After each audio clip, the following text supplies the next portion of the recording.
चार ऐसे नाम जो अपराध की दुनिया में दाऊद के साथ कंधे से कंधा मिलाकर खड़े रहे। ये लोग सिर्फ साथी नहीं थे बल्कि उसके सबसे भरोसेमंद योद्धा थे। दाऊद की सेना के वो पागल हाथी जो किसी को भी कुचल सकते थे। दाऊद के वो 8 हाथ जिन्होंने डी कंपनी को अपराध का अजय साम्राज्य बना दिया। इन सभी के सिर पर लाखों का इनाम है और आज कहानी इन्हीं की है, क्योंकि दाऊद के ये साथी अगर उसकी ताकत थे तो अब वो दाऊद के साथ है भी या नहीं। कहीं छोटा राजन की तरह वो भी दाऊद के दुश्मन तो नहीं बन गए। और ये सभी साथी, ये 4 साथी 8 हाथ दाऊद के कौन हैं? तो आइए वही कहानी शुरू करें।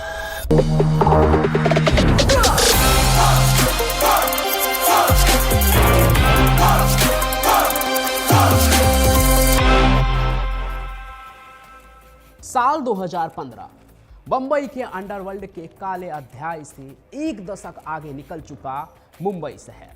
अब ना मुंबई में दाऊद का पहले जैसा राज था और ना ही दखल।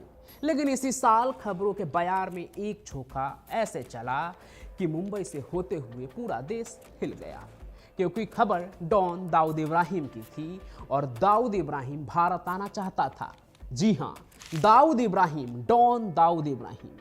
यकीन नहीं आ रहा हो तो आप सीनियर वकील राम जेठमलानी को सुनिए, जैसे दाऊद ने कॉल किया था। वो खुद दाऊद ने फोन किया था। दाऊद ने कहा कि साहब मैं आने के लिए तैयार हूं, मगर मुझे सर वो तसल्ली चाहिए कि भाई मेरे को ये मारपीट नहीं करेंगे, 3rd डिग्री नहीं करेंगे और मेरे को हाउस अरेस्ट में रखो।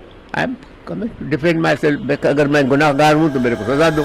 इस दावा के मुताबिक दाऊद का कहना था कि वो भारत आएगा, लेकिन सिर्फ कानूनी कार्रवाई के लिए।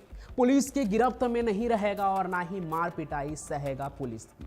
लेकिन तब की महाराज सरकार ने दाऊद की ये शर्त जो थे उसको नहीं माना और दाऊद के साथ जो छोटा शकील भी भारत लौटने के लिए तैयार था वो फिर कभी भारत के हाथ नहीं आए। आपको बता दूं कि दाऊद 1993 में हुए उस हमले का जिम्मेदार था जिसने मुंबई में सैकड़ों परिवार को तबाह कर दिया था। हालांकि दाऊद का यह भी कहना था कि इसमें उसका कोई हाथ नहीं था, लेकिन यह बात जग जाहिर है कि इसमें सिर्फ दाऊद का ही हाथ नहीं बल्कि उसके कई हाथ थे। ध्यान दीजिएगा, 2 नहीं कई हाथ, उसके वफादार साथियों के हाथ, क्योंकि दाऊद अकेला नहीं था। उसके साथ थे टाइगर मेमन, जावेद चिकना, अनीस इब्राहिम और छोटा शकील।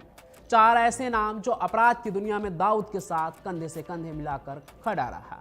ये लोग सिर्फ साथी नहीं थे, जैसा कि मैंने बताया, उसके भरोसेमंद योद्धा थे। क्या है इनकी असली कहानी? आइए आपको इनके बारे में जो है ना एक एक करके बताते हैं। और इसी कड़ी में सबसे पहले बात करते हैं टाइगर मेमन की। टाइगर मेमन, जिसका असली नाम था इब्राहिम मुश्ताक अब्दुल रजाक मेमन, एक साधारण परिवार में जन्मा टाइगर अपनी पढ़ाई में भी साधारण ही था, एकदम नॉर्मल, बिलो द एवरेज ही कह सकते हैं। जिसने अपनी जिंदगी की शुरुआत एक बैंक में चपरासी के तौर पर की, क्योंकि पढ़ाई ज़्यादा उसने की नहीं। लेकिन जल्द ही टाइगर समझ गया कि नौकरी में उसे वो सब नहीं मिल सकता जिसकी उसे तलाश है, जिसकी वो सपने देखा करता है। इसलिए 1980 के दशक में उसने तस्करी के धंधे में कदम रखा। सोना, चांदी और विदेशी सामान की तस्करी से उसने जल्द ही पैसा और पहचान कमाई। यही उसकी मुलाकात दाऊद इब्राहिम से हुई। मुंबई में उन दिनों दाऊद इब्राहिम का भी बड़ा नाम था तस्करी के धंधे में। हाजी मस्तान के बाद एक उसी का राज था। टाइगर ने दाऊद के साथ जुड़कर ही डी कंपनी का एक तरह से वो हिस्सा बन गया। फिर धीरे धीरे टाइगर दाऊद का सबसे भरोसेमंद आदमी बन गया। फिर अयोध्या में जब विवादित मस्जिद के ढांचे को गिराया गया तो देश भर में दंगा भड़का। मुंबई शहर तो इस दंगे में अपने सबसे भयानक रूप में थी और कहते हैं कि इसी दंगे में ना टाइगर मेमन का ऑफिस भी जल गया। इसी बात का बदला लेने के लिए उसने दाऊद को उकसाया और फिर 1993 में जो हुआ उसे तो भुलाया ही नहीं जा सकता। मुंबई को इतनी गहरी चोट मिली जिसे आज तक लोग भूल नहीं पाए हैं। अब कहानियों के शौकीन तो आप हैं ही, तो एक किताब है जितेंद्र दीक्षित की, बॉम्बे आफ्टर अयोध्या, यानी अयोध्या में उस साल जो भी हुआ उसके बाद मुंबई कैसे बदला, कैसे 2 डॉन के बीच में मुंबई बंट गई। ये सभी कुछ पढ़ना चाहते हैं, उस दौरान की अनसुनी कहानी जानना चाहते हैं, तो आप इस किताब को जरूर पढ़िए, बॉम्बे आफ्टर अयोध्या। बाकी टाइगर की बात करूं तो वो हमले के साथ ही पूरे परिवार के साथ भारत से फरार हो गया। बाद में भाई तो पकड़ा गया, फांसी भी हुई, लेकिन टाइगर आज भी कहीं पाकिस्तान में छिपा हुआ है। भारत सरकार उसकी गिरफ्तारी के लिए इंटरपोल की मदद ले रही है, लेकिन अब तक सफलता नहीं मिली। तो आइए अब बात करते हैं जावेद चिकना की, जिसे जावेद पटेल के नाम से भी जाना जाता है। जावेद की कहानी भी दिलचस्प है। वो पहले एक ट्रैवल एजेंसी चलाता था, लेकिन 1988 में वो अपराध की दुनिया में आया और दाऊद की डी कंपनी से जुड़ गया। जावेद का काम था दाऊद के काले धंधों को संभालना। उसकी ट्रैवल एजेंसी का नेटवर्क उसे यह काम करने में मदद करता था। धीरे धीरे जावेद ने डी कंपनी के लिए पैसा कमाना और उसे बढ़ाना भी शुरू कर दिया। वो दाऊद का इतना करीबी हो गया कि कई बार तो वो अपने दम पर ही बड़े बड़े फैसले ले लेता था। जावेद ने दाऊद के लिए कई बार ऐसे काम किए जिनकी वजह से उसका नाम भी मोस्ट वांटेड अपराधियों की लिस्ट में शामिल हो गया। आज की तारीख में वो भी फरार है और माना जाता है कि वो भी पाकिस्तान में दाऊद के साथ रह रहा है। उसकी गिरफ्तारी के लिए भी भारत सरकार ने इंटरपोल की मदद ली है, लेकिन वो भी अब तक कानून के पकड़ से बहुत दूर है। तीसरा नाम आता है अनीस इब्राहिम का। अनीस दाऊद का छोटा भाई है और डी कंपनी में उसकी भूमिका सबसे इंपॉर्टेंट है। सोने चांदी की तस्करी से लेकर 93 में बम धमाकों तक अनीस हर जगह अपनी छाप छोड़ी। उसने दाऊद के कई महत्वपूर्ण ऑपरेशनों की कमान संभाली। यहाँ तक कि संजय दत्त को जो हथियार पहुंचा था अबू सलेम के जरिए, उसे पहुंचाने में भी अनीस इब्राहिम का ही हाथ था, जिसके बाद दाऊद ने उसे पीटा भी था। बाकी इंपॉर्टेंट तो था ही, उसकी सूझबूझ और चतुराई से डी कंपनी को और भी मजबूती मिली। अनीस ने सिर्फ तस्करी में ही नहीं बल्कि काले पैसों को सफ़ेद करने और हवाला नेटवर्क चलाने में भी महारत हासिल की।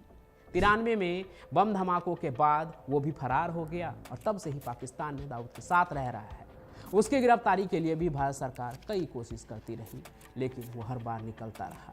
आपको ये भी बता दूं कि अनीस खुद को दाऊद का उत्तराधिकारी समझता है, लेकिन दाऊद के डी कंपनी में नंबर 2 बनने की जो उसकी ये कोशिश है, उसमें हमेशा उसके रास्ते का रोड़ा जो है वो छोटा शकील बनकर बैठा हुआ है। वही छोटा शकील जो आज की कहानी का आखिरी नाम है। 1950 के दशक में जन्मे मोहम्मद शकील बाबू शेख, जो बाद में छोटा शकील के नाम से मशहूर हुआ, उसने 1988 में दाऊद की डी कंपनी ज्वाइन की। दाऊद ने शकील की वफादारी और चालाकी को परखा और फिर उसे अपना दाहिना हाथ बना लिया। छोटा राजन के बाद छोटा शकील ही दाऊद के गैंग का सबसे इम्पोर्टेंट मेंबर बना, खास करके 1993 के बाद, जिसके बाद छोटा शकील ने डी कंपनी के सभी ऑपरेशनों की जिम्मेदारी संभाल ली। वो दाऊद के लिए हत्या, धमकी और वसूली के काम करता था। सिर्फ यही नहीं, उसने तो बॉलीवुड में भी डी कंपनी का दबदबा कायम रखने के लिए अहम भूमिका निभाई। छोटा शकील आज भी फरार है और माना जाता है कि वो पाकिस्तान में दाऊद के साथ है। ये सभी लोग दाऊद के साथ हैं, लेकिन इन सभी में सबसे करीब अगर कोई है दाऊद इब्राहिम के, तो वो छोटा शकील ही है। उसे दाऊद इब्राहिम की परछाई कहते हैं कि दाऊद जहां छोटा शकील वहां। और दाऊद को अगर दाऊद तक किसी को पहुंचना है, कोई अगर दाऊद के गिरेबान तक पहुंचना चाहता है, तो उसे छोटा शकील से होकर गुजरना पड़ेगा। आपको याद हो तो दाऊद को लेकर जब भी कोई खबर उठती है तो उसका एक्सप्लेनेशन लेकर हमेशा छोटा शकील ही सामने आता है। आखिरी बार जब उसे जहर देने की बात हुई तब भी छोटा शकील ही सामने आया था कि भाई सेफ है। तो छोटा शकील भी भारत सरकार के रडार पे है, हिट लिस्ट में है, मोस्ट वांटेड है, इंटरपोल भी उसके पीछे है, लेकिन अब तक उसे भी गिरफ्तार नहीं किया जा सका। वो भी छिपा है कहीं पाकिस्तान के सरपरस्ती में। बाकी अगर आप अनीस इब्राहिम और छोटा शकील के बीच के वर्चस्व की कहानी देखना चाहते हैं तो चैनल पर जाकर जरूर देखें। बाकी यही थे दाऊद के वो 4 पागल हाथी, जिनकी वजह से डी कंपनी सिर्फ एक गैंग नहीं बल्कि एक संगठित अपराध साम्राज्य बन गया। हालांकि भारत सरकार और सुरक्षा एजेंसियां इन चारों की गिरफ्तारी के लिए लगातार कोशिशें कर रही हैं। दाऊद पर 25 लाख रुपए, छोटा शकील पर 20 लाख रुपए और अनीस इब्राहिम, जावेद चिकना और टाइगर मेमन पर 15-15 लाख रुपए का इनाम घोषित किया गया है। और दाऊद के ऊपर तो 25 लाख इनाम जो है वो सिर्फ इंडियन है, ग्लोबली उसके सिर पर 200 करोड़ से भी ज़्यादा का इनाम है। फिर भी ये सभी सबके पहुंच से बाहर है। बाकी आपको क्या लगता है, क्या ये कभी पकड़े जाएंगे या नहीं? कमेंट करके ज़रूर बताइएगा। और आप भी अगर कहानियाँ पढ़ने और उसे रिकॉर्ड करने के शौकीन हैं तो यहाँ प्रोडक्ट का एक लिस्ट है, उन सभी इक्विपमेंट के जिसका इस्तेमाल मैं भी करता हूं, तो आप भी उसे एक्सप्लोर कर सकते हैं और एक अच्छी वीडियो बना सकते हैं। इसमें डिजिटेक का माइक से लेकर ट्राइपॉड सभी है, तो आप देख लीजिएगा, जिसके जरिए आप अपने मोबाइल से भी एक अच्छी वीडियो शूट कर सकते हैं।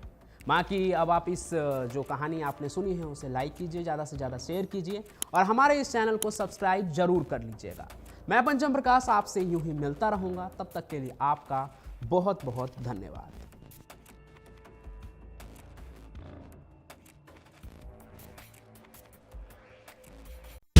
आप सुन रहे थे let's make more than radio. Follow कीजिए हमें हमारे सोशल मीडिया प्लेटफॉर्म्स पर।